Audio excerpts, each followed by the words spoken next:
개척한다는 거에 있어서 우리의 의지, 우리의 노력, 우리의 인격적인 그 이상으로 우리 주님께서 먼저 계획하신 것이 있음을 알아야 합니다. 지금 듣지 않은 겁니다. 우리가 마음의 기반을 넓혀서 주님 앞에 쓰임받을 준비를 하게 되면 주님이 그를 적절하게 쓴다고 저는 확신합니다. 할렐루야.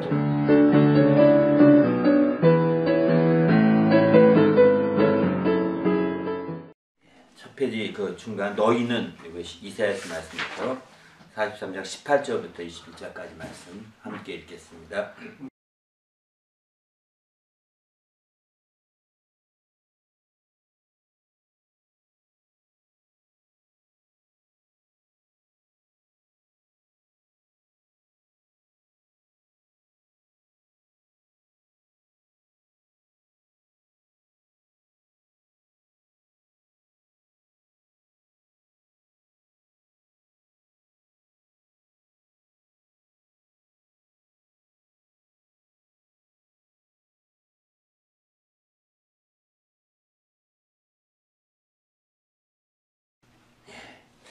스스로 개척하라.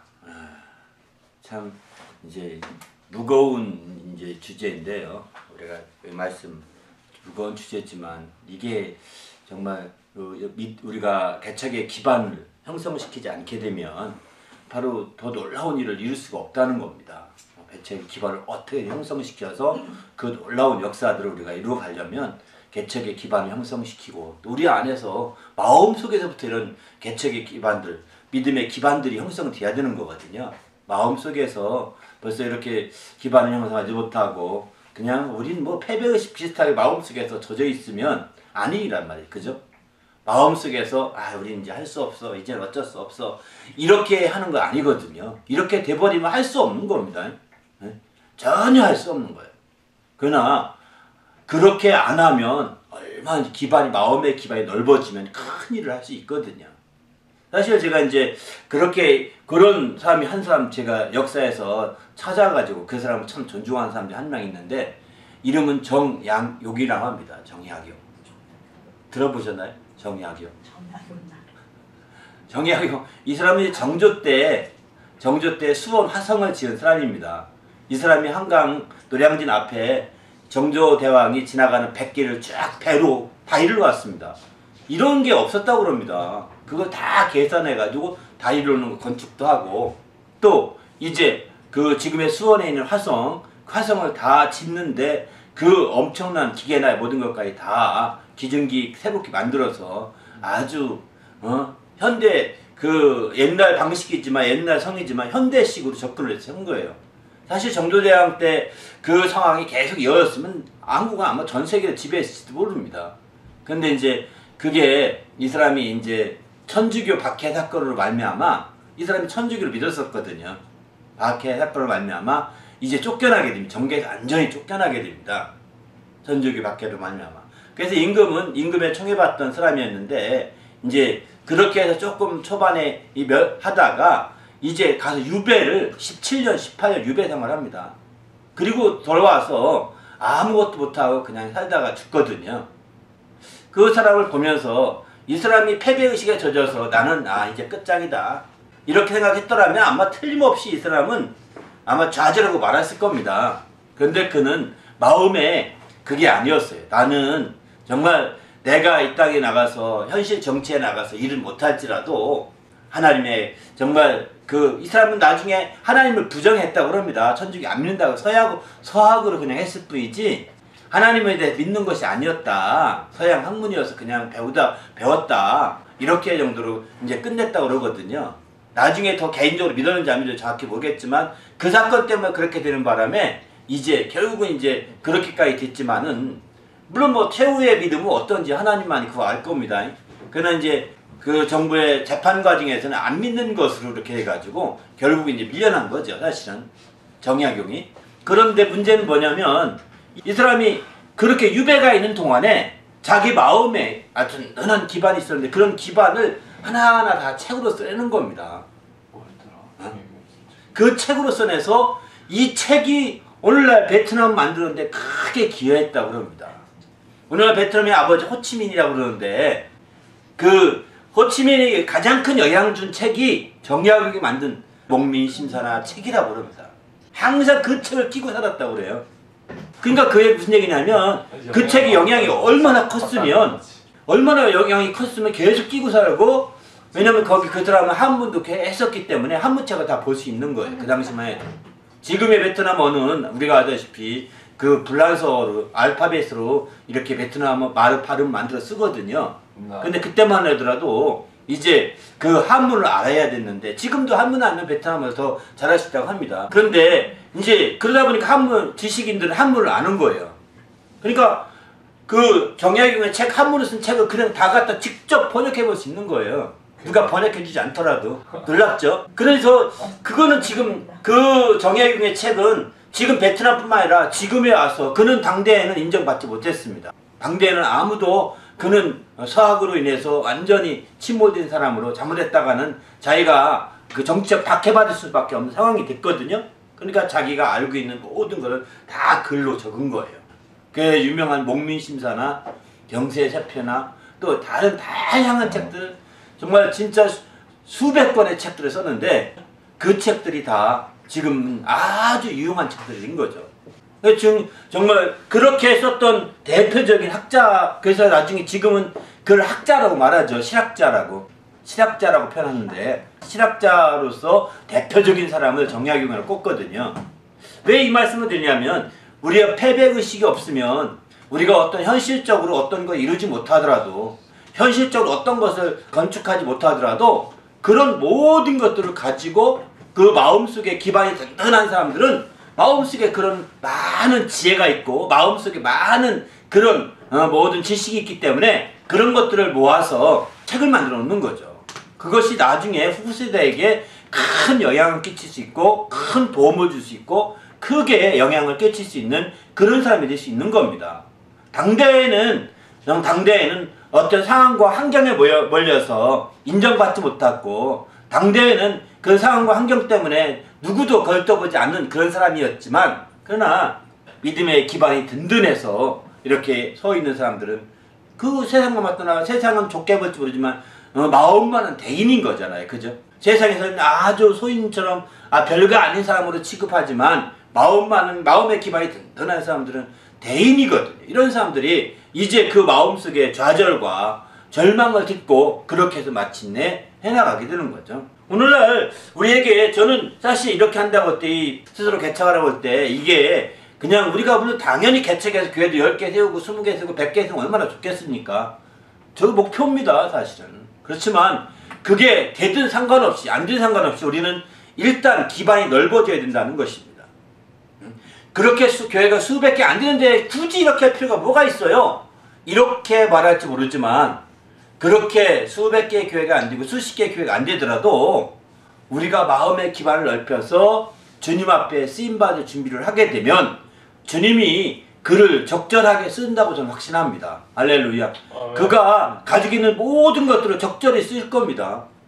그러나 아다시피 내가 환경 탓하고 상황 탓하면서 그래서 못했고 저래서 못했고 이렇게만 한다면 아마 그에 가지고 있는 지혜와 지식과 이런 모든 것, 하나님이 주신 건데 이런 것들은 다 가지고 땅으로 함몰되고 말 것입니다. 이런 사람들은 마음의 기반이 좁은 거죠. 그리고 난 이렇게 많지만 나 소용없어, 내가 뭐 잘못 태어났어, 시대를 잘못 태어난 사람이야, 이렇게 말하면서 자기 스스로 인생을 어떤 인생의 패배자 비슷하게 이렇게 될 수밖에 없다는 거죠. 우리는 지금 우리의 환경에 또는 상황에 매이지 말고 그 기반을 더 조성하고자 하는 열정과 열의가 있기 바랍니다. 할렐루야. 아멘. 늦지 않았습니다. 지금 늦지 않은 겁니다. 늦지 않은 만큼 이렇게 기반을 더 넓히고 또 확대해서 주님 앞에 나갈 때 하나님 앞에 더 아름다운 놀라운 역사를 펼칠 수 있는 거죠. 우리도 믿음 안에서 이런 도전이 이루어지시기를 예수님의 이름으로 축원합니다. 성경에 보게 되면 보라 내가 새 일을 행하리니 이제 나타날 것이라. 바로 주님이 새 일을 행하신다는 것입니다. 여기 이사야서 43장의 이 말씀은 예수님이 오시게, 메시아가 오시게 되면 나타날 모습을 얘기하고 있는 거거든요. 메시아가 오셔서 메시아가 오게 되면 그분이 새 일을 행할 터인데 그때 이제 나타날 거다. 이 일이 이제 곧 나타나는데 너희가 그것을 알지 못하겠느냐 하면서 그때는 내가 광야의 길을 사막의 강을 내리니 이렇게 표현하고 있는 거죠.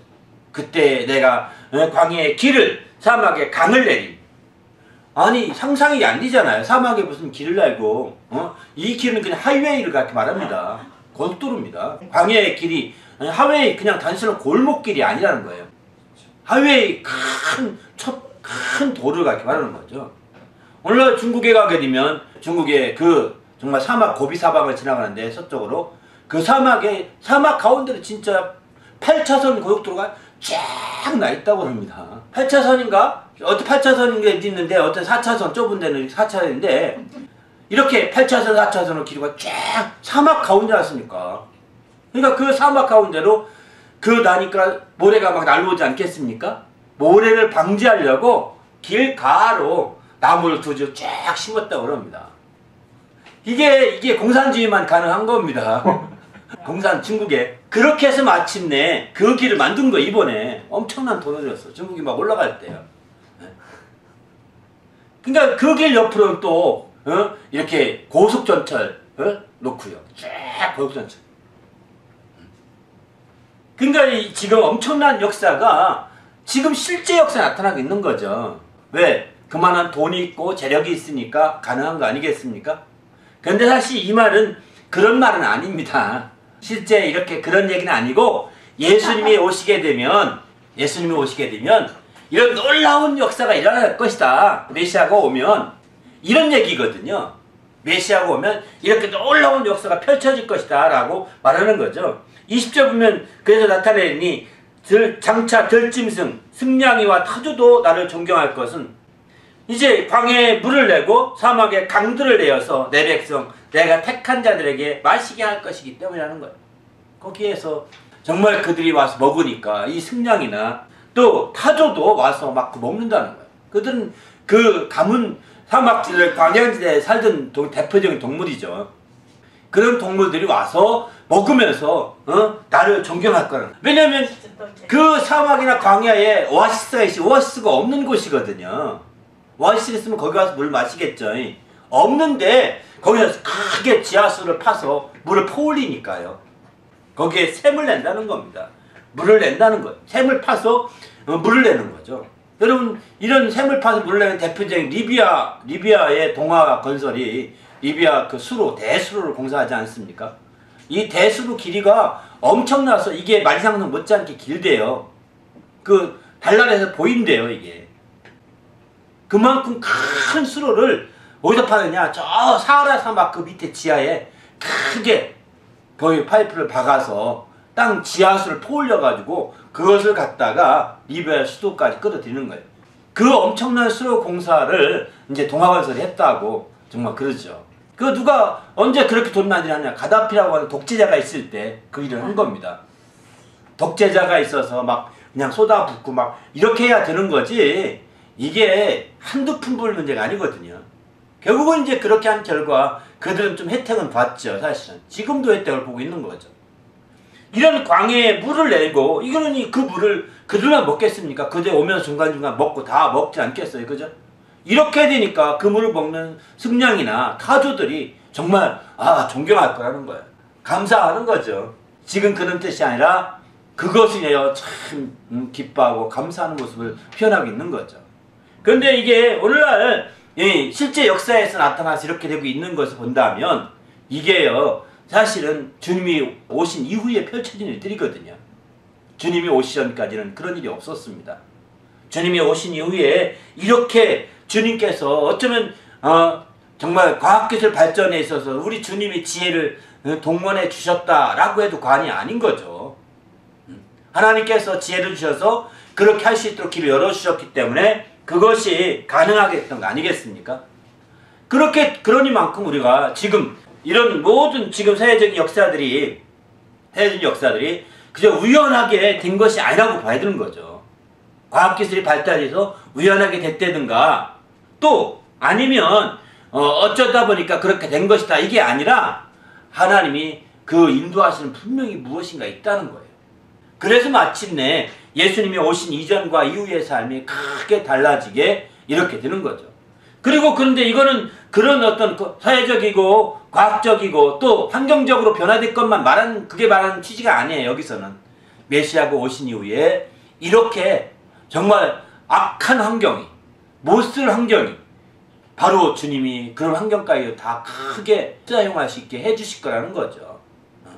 땅 끝까지 버려질 것이 없다고 하는 것을 말씀하고 있는 거죠. 주님이 오신 이후에 이렇게 다 귀하게 될 것이라는 겁니다.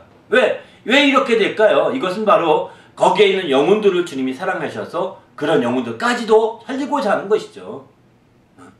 그런 영혼까지도 살리고 그런 영혼까지도 주님의 복음이 들어가도록 하는 데 초점을 두고 있는 거죠.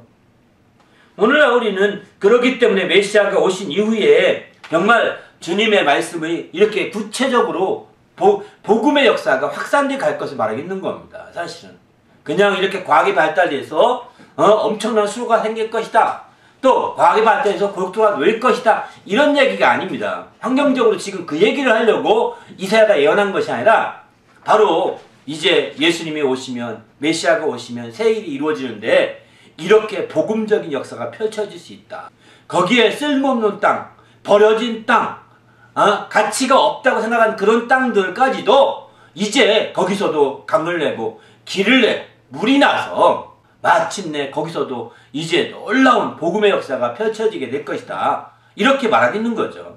그래서 그곳에 있는 자들이 바로 내 백성인데 이 백성은 내가 나를 위하여 지었나니 바로 나를 찬송하게 하려 함이라. 그래서 그들이 나를 찬송하는 날이 오게 될 것이다 라고 말하고 있는 거죠.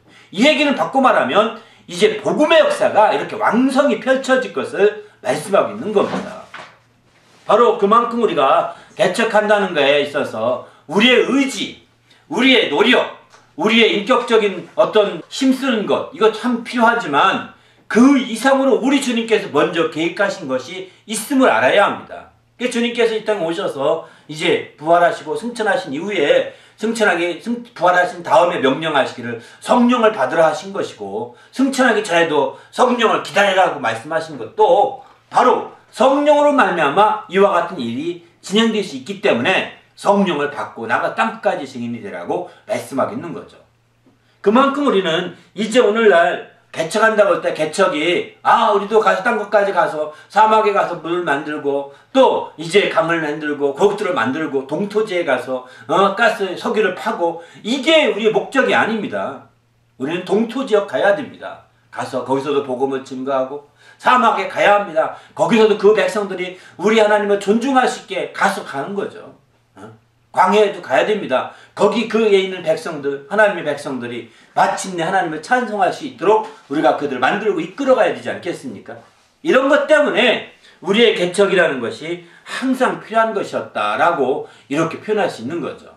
우리도 주님 안에서 이런 믿음의 개척들이 이어질 수 있도록 정말 도전하시고 힘 쓰시기를 예수 이름으로 부탁드립니다. 할렐루야. 그래서 우리가 그냥 육신적인 환경과 상황만으로 우리가 주저앉을 수도 없는 것이고, 육신적인 환경과 상황만으로 우리가 좌절할 수 없는 겁니다. 이제는 우리는 마음속에 정말 주님의 주신 이 성령의 인도를 받아서 확실한 믿음의 기반을 만들고 개척할 수 있는 그 기반을 확대해 가시길 바랍니다. 그래서 마침내 당대에 우리 세대에 그걸 볼 수 있고 그것을 경험할 수 있고 그걸 체험할 수 있다면 참 좋겠죠. 이건 정말 행복이죠. 또 다른 주님의 행복이죠. 주의 뜻이 이루어지는 걸 보니까. 그러나 그렇지 아니할지라도 그런 기반을 가지고 정말 주님이 원하고자 하는 것이 무엇인지, 주님이 우리를 통해 이루고자 하는 것, 그것이 무엇인지를 우리는 알고 그 일에 대한 우리의 계획과 그 일에 대해서 우리가 정말 할 수 있으면 우리에게 친 모든 지혜와 지식을 총동원해서 다 그려놔야 되는 거죠. 그래서 마침내 이제 주의 뜻이, 주님이 이처럼 이루고자 하는 뜻, 땅끝까지 광야나 사막이나 땅끝까지 이르러 그의 백성들이 하나님을 찬송하게 하는 그 일에 그렇게 하고자 하는 계획이 있다는 것입니다. 그런 일에 우리가 앞장서서 땅끝까지 증인이 되고 그렇게 나가려고 할 때 하나님의 뜻을 이루고 하나님의 영광을 드러낼 수 있음을 성경은 가르쳐주고 있습니다. 아멘. 우리가 만약에 그냥 그렇지 않고 그냥 우리가 내 눈앞에 먹고 마시는 일에만 우리가 초점 두고 그게 전부인 것 같이 산다면 정말 이거는 불신자 같은 거죠. 믿음이 없는 사람과 다름이 없는 것입니다. 우리는 주님이 우리에게 부탁하신 사명이 있는 겁니다. 주 예수께 받은 사명이라고 표현하는데 바로 그 은혜의 복음을 증거하는 일을 그 주 예수께 받은 사명이거든요. 이런 사명을 우리가 어떻게든 감당하고자 하는 그런 태도와 그런 마음가짐과 또 자세가 요구되는 거죠. 만일 우리의 인생길로만 달려간다면, 그런 것이 없이 인생의 삶으로만 끝난다고 한다면 이것은 불행입니다. 행복이 아닙니다. 그래서 사도 바울은 말하죠. 나의 달려갈 길, 이게 인생길이거든요.